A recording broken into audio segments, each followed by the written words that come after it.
իշխանական կարծիքը մնային մեջ կլինի, այսօր չսադրեք, այս պատարակի օրով, ժամով, կլինի չսադրեք,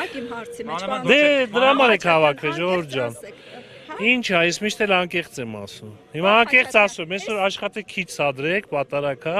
մեր ժողովուրդ եկել է պատարակին մասնակցի, հա եկել եմ, ինչ կա։ Եկել եք պատարակի մասնակցելու, բայց դրսում եք, ինչու եկեղեցու ներսում չեք, սուրբ հաղորդություն։ Եկել ես նորից էլի մտնելու եմ, էլի դուրս եմ գալու, ուրիշ եկեղեցի եմ գնալու, ինչ կա։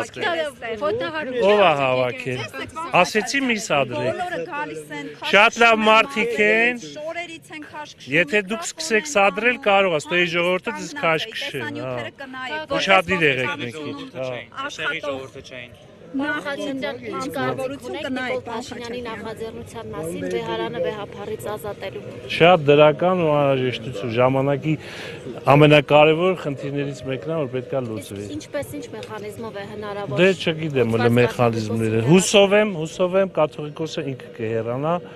եւ չի հեռացվի։ Հուսով։ Որովհետեւ ինքը խախտել է կարևոր կանոնադրության կետերը եկեղեցական եւ ի սկզբանե չէր կարող լինել կաթողիկոս։ Իրա կաթողիկոս լինելը առ ոչինչ է։ Հասկացաք։ Դրա համար իրեն պետք է հեռացնել եկեղեցական։ Իշխանությունը ուրիշ է, ով ինչ խախտում է, դրա համար չէ, մի րոպե, ով ինչ խախտում է պատասխան։ Այ ինչ կապ ունի, հիմա նույնն է, որ ասես դե մի հոգ էլ մարդ ընկել է ավտոյի տակ։ Հա,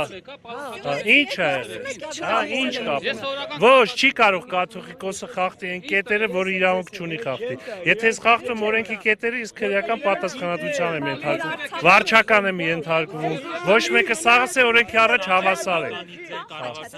Բազմաթիվ կետեր խախտել եք, այդ թվում Արցախի։ Օրինակ, ինչ կետ ենք խախտել։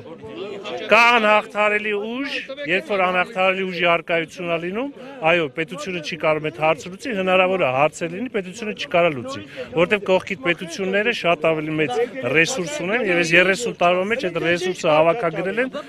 ընդդեմ մեզ։ Դա ինչ կապ ունի կաթողիկոսի հետ։